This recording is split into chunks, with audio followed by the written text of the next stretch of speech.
Well, welcome back to the Stadium of Light. Delighted to report that Sunderland have won by 1-0 against Portsmouth, and which was a big game here at the Stadium of Light. There's no getting around it, Danny, and Sunderland came out with 3 points. Yeah, there was a lot of pressure on the boys today. I think after the results in the last week or so, getting back to winning ways was the most important thing. And yes, it wasn't pretty at times, but it was one of those games where you have to dig in. The pitch was cutting up. We've saying that we don't want to talk about the pitch again as much, but I thought early on Portsmouth started well. They were sharper. They were picking up the loose balls. But we grew into the game. I think it was the turning point really was when Curtis played that sloppy ball to Elliot Embleton. He turns and gets the shot away, and it just got the crowd going a little bit. And from there on, it's like the confidence came into the boys. We were pressing them high up, and then that's how the goal came about. And as you said there, before the game, I said it would be a close game, a goal in it, so I went for us with a 1-0 win. Wasn't pretty, but it's one of those you'll take it and we move on. Yes, let's have a look at the highlights then, and we can discuss any of the moments in the game. As you say, it was Portsmouth who probably started the better, but did Sunderland weather the storm well? I say storm, I'd say a bit of a breeze and a light drizzle. But no, I think, yeah, they passed it better than us on a difficult surface, and, matched us up 3-4-3. Looking at them, we had a couple of scary moments in the first half like that, but we managed to deal with it. And then, as I say, this is the point for me now where Curtis, back in his own half, messing about on the ball. I think the ball is on there to just lift it to his full centre half on that far side.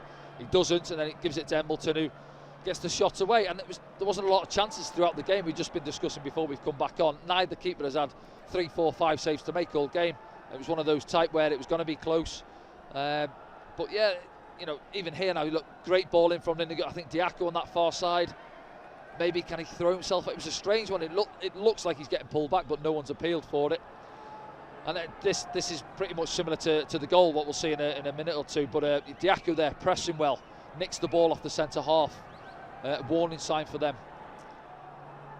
This one's a Ross Stewart chance, isn't it? Good free kick. You can see something they've worked on. A lot of times, especially at this level, teams will just lump the ball in there, hope somebody gets on the end of it, but it's off the training ground. It's a little bit of play. Ross finds himself free.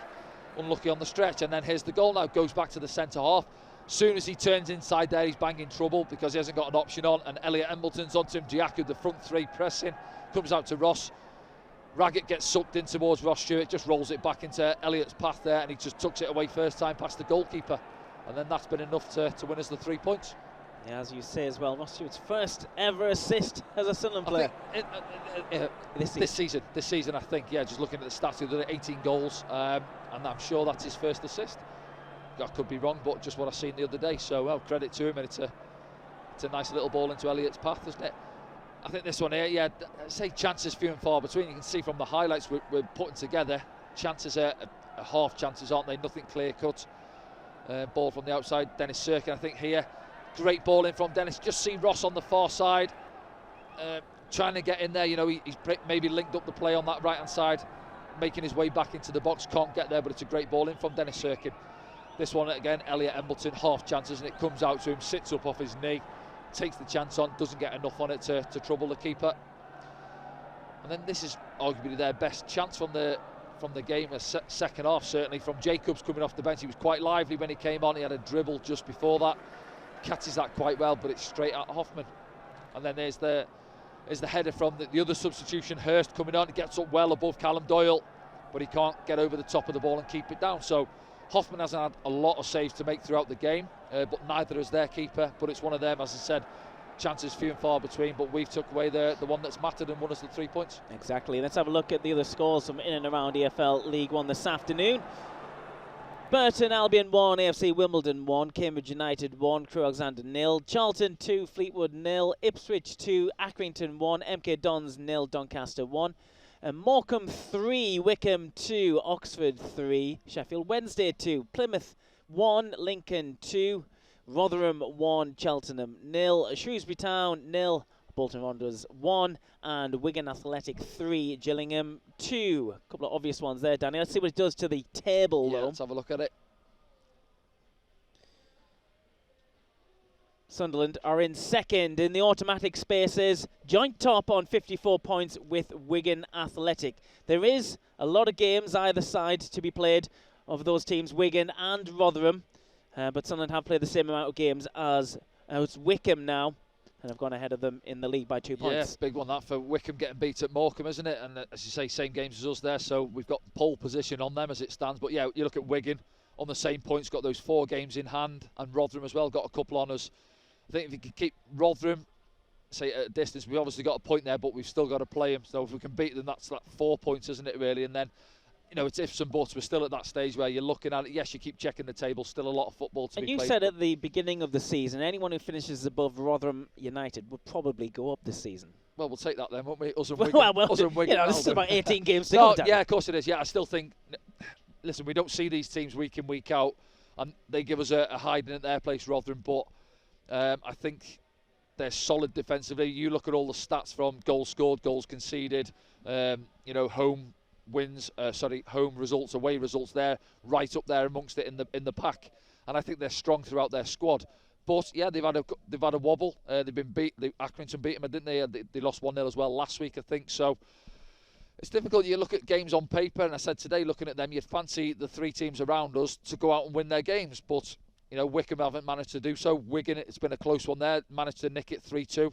Wigan keep grinding results out. You know, they don't seem to be blowing too many sides away, but they're nicking games by the odd goal, aren't they? So we've still got to go and play them at their place as well. So a lot of football to be played, but we can look at today and think, job done for today, but we've got to keep moving forward. Let's have a look at your thoughts now as we look at hashtag AskDanny's on social media. Production team have pulled some aside, and this is one of them from Ben, who says, is there a player you would like to see at Sunderland in this transfer window?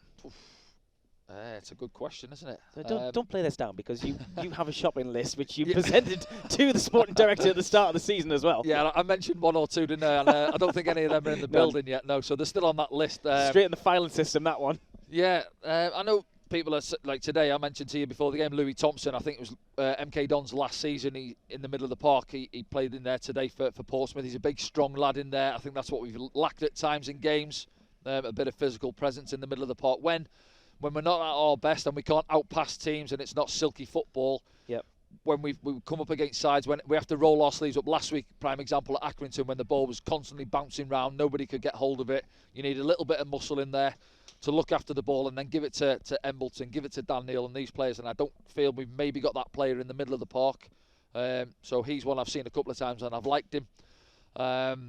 Attacking wise, obviously we've brought Patrick Roberts in. The positions we mentioned where we needed to strengthen were obviously perhaps at centre half. Now obviously Danny Bart's come in, had a great game today, I thought. We've got Patrick Roberts to come in an attacking sense. You've got obviously Aidan McGeady's coming back in anyway. It's funny what that does though, because Roberts coming in as a winger, Diaku and Gooch were really good this afternoon as well, but it ups everyone's game, doesn't it? That's what it is, yeah, competition for places. It's not a given that these lads are going to come in and they walk straight into a shirt.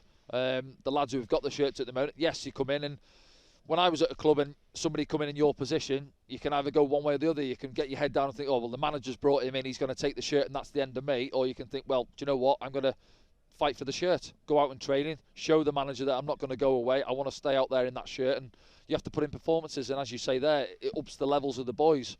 Now, we've seen in recent weeks, the bench has looked a little bit weaker because we've got, obviously, COVID cases have kicked in. Yep. And injuries throughout the season. It seems to be one in, one out from the treatment room. But now we're getting 1 or 2 back. I think, as I said there, McGeady looks like he's been back out training with the boys. Patrick Roberts comes in now. We're not sure where he's at with his fitness. Hopefully, week or so, full week's training, he'll at least make the bench, and you're getting stronger there. So I've seen people thinking, oh, we need to, you know, it's all doom and gloom when we lose a couple or we don't get the results. We need to get 5 or 6 in. Yeah. I've always thought, looking at it, we needed a full back. You know, Trey Humes come in. Whether he's ready to go straight in, it maybe doesn't look that way because he's obviously on the bench, but he's not got any game time at this moment in time. Young lad, 19. Maybe they've brought him in looking at him for the future. You know, Niall Huggins has been out for a while. You've got Carl Winchester who can play there. You know, changed the system today. We didn't go with an out-and-out right back, so it suited Lyndon Gooch up and down the right-hand side. But I thought a full back, a bit of a unit in the middle of the park, as I've just spoke about there. And I think we've got options going forward. I know people are speaking about, you know, Ross Stewart and do we need another striker? I know there's a striker been spoken about quite a lot this week. We won't go into too much detail on that. But yeah, I think if we lose Ross, it's a massive replacement and getting somebody in. Somebody similar as well. You know, I don't think Nathan Broadhead was a similar type of striker to Ross Stewart. Well, many of the staff here are hopeful to see Nathan again before the end of the season. So maybe that's in their thinking as well. If we can get him back in. But yeah, today if we lose Ross from a bad tackle or something, or he gets sent off, anything of these situations, then who are we looking to lead the line, especially in that formation that we play? He's almost a low man. Yeah, we say a 3-4-3, but Embleton and Diaco, as it was today, they're not out-and-out strikers up there alongside him. So he leads the line. Ross, he does a lot of the donkey work, doesn't he, off the ball? So you're suggesting maybe 2 or 3 players? 2 or 3 maximum. We've brought 2 in already. Well, 3, including Trey Hume. Yeah, so you got Roberts, Danny Bart, Hume's come in. 1, maybe 2 more, I'd suggest. And then, as I say, you've got Aidan McGeady coming back, who's like a fresh shine, and he's been out for a few months, hasn't he? That's a good point. Obviously, we spoke to Luke earlier on. He's going to be out for a while. Going to miss more than likely the remainder of the season. Might see him for a week or 2 before the end of the season. Huggins is long term. Have we missed any more out? I'm not too sure. No, I think you're on top of them. Alves has obviously moved, gone back to West Ham. Jamajli on the bench. Jamajli's on the bench there. So just looking at the bench, it's quite strong. And then, as you say, with these 3-4, you got Roberts to come onto the bench, McGeady coming in there, competition for places. Bailey Wright obviously injured today as well. Pritchard. So the squad is not bad in strength and depth when we get these lads back. Okay, then let's move on to another one then, please. Here on #AskDanny. This one's from James, who says, do you think Alex Pritchard was a big miss today? And what do you make of Bart? In terms of Alex Pritchard, he's been great in recent weeks, hasn't he? He found his form, he's found his fitness, and he's been sharp.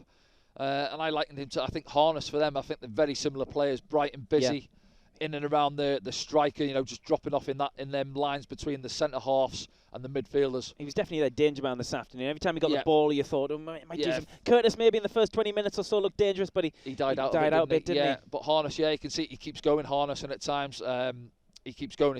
When he picks the ball, he's getting frustrated. You could see that because they didn't create a lot second half. But no, he's very similar to Alex Pritchard. And I think today, did we miss him? I think, possibly. We changed the shape. I think, we've obviously gone with a 4-2-3-1 in recent weeks with a 3 in behind. Now, we didn't have him in there today. Went to a 3-4-3 with Embleton and Diaco either side of Ross. So it's that little pocket in between. Not to say that they can't drop in there at times to pick up the ball like Pritchard. But certainly we want to see him back as soon as we can. Not sure what his injury is. He had an ice pack on his calf, didn't he? It was the game with the sending off, and it was the Lincoln game, wasn't it? Yeah, he came off and he had an ice pack on his calf. So whether it's that, but he played at Accrington, came off at half time. So obviously he's got that injury. But let's hope it's not too bad for him, and he's back in a short space of time. And a quick word on Danny Bart as well. Danny Bart, excellent. Obviously as a centre half, I like to look and probably go into depth and looking at these lads and scrutinise their performance. We can do that another time. But I'll touch on him briefly. I think he won all his headers. Positioning was good. He had a couple of good raking diags out to that far side. Organising well. A good addition to the squad. A couple of good tackles, and I think he'll be a good addition to the squad. As you said there, it was ideal as well with Bailey picking up his injury. And he comes straight in, like-for-like replacement, really, with us going to a back 3, Doyle, Flanagan either side of him. And I thought overall the 3 of them were pretty solid back there today and well organised and limited them to very little. Thanks, Danny. Let's have a look at another one here on #AskDanny. This one's from Justin, who says, watching in Hickory, North Carolina. Hello, with my daughter, who is a goalkeeper recovering from a shoulder surgery. What's your worst ever injury, Danny? Well, I hope your daughter gets back to it pretty soon, especially for the shoulder with the goalkeeper. But no, my injury, I was quite fortunate throughout my career. Was it 18 years, 19 years without getting too many bad ones. Couple of broken noses, couple of stitches here and there. But the worst one, Nottingham Forest, went up for a header just before half time, and I landed funny on my right ankle, and I heard a bit of a crunch, and it was right on half time. And I thought I'll see it through to half time. You've got a bit of treatment. As I've gone to run back on, I could feel it crunching and grinding. I thought something's not quite right there, so I had to come off at half time. And I tore my ankle ligaments, ruptured the ligaments. So I was out for 10 weeks. And that's the longest I think I've been out with an injury. So I was fortunate throughout my career. Not too bad, as I say. The nose took a few elbows over its time and a few stitches here and there, but I was fortunate. Half of the course at the centre back. Yeah, so I was okay. I wasn't too bad. Okay, then. Thanks for watching in North Carolina and anyone who is watching around the world. Let's have another one then. This one is from Bonnie, I think it says. Automatic promotions or playoffs? Watching from home in Nerja, España, Spain. Yeah, automatic promotion or playoffs. I've said it a couple of weeks ago asking, are we going to get there this season? And I've still got belief in the boys that they can get there this season. There's going to be a lot of ups and downs as we've seen last week. The 3 games prior to today wasn't quite there. The points return wasn't there, was it? And it's I can see the fans get frustrated. but other teams are dropping points. Rotherham are dropping points in recent weeks as well. Wickham today. So it's going to be a little bit topsy-turvy. We've got to stay in there and just try and string some results together. You know, performances might not always be there, but if we can grind the wins out like we've managed to do today, then I fancy us to be up there, yeah, and it'll go to the wire, I'm sure. I don't think anyone's going to run away with it. Yes, Wigan have got the games in hand, but I'm sure they'll drop points as well. Thanks, Danny. Thanks for being with us this afternoon here on SFC Live. The headlines from the Stadium Light: Sunderland beat Portsmouth by 1-0 and go joint top of League One, only second on goal difference. We'll be back, let me just check this, next Saturday, another clear week as well, which is handy, I guess, for the players. Does that make a big difference? We didn't have a game midweek this week. No, we never. I thought you would have full of energy, but it didn't look that way. It was we started the game slow, and then we seemed to have a bit more energy through the middle of the game, didn't we? But yeah, another full weeks of training, recovery for some of the boys, the likes of Patrick Roberts, to get up ahead of steam and get some sessions in with the boys. And hopefully we can start the game well next week. Yes, and that game next week, which Danny has just mentioned, is away against Bolton Wanderers. 3 p.m. kickoff. Sunderland are taking 5,000 fans down there as well to Bolton. Very good to see. You can join me and Danny around the world. Not inside the UK, unfortunately, because it's a Saturday at 3 p.m. But we will be on air from 2:30 p.m. here on SFC Live. We'll see you next time.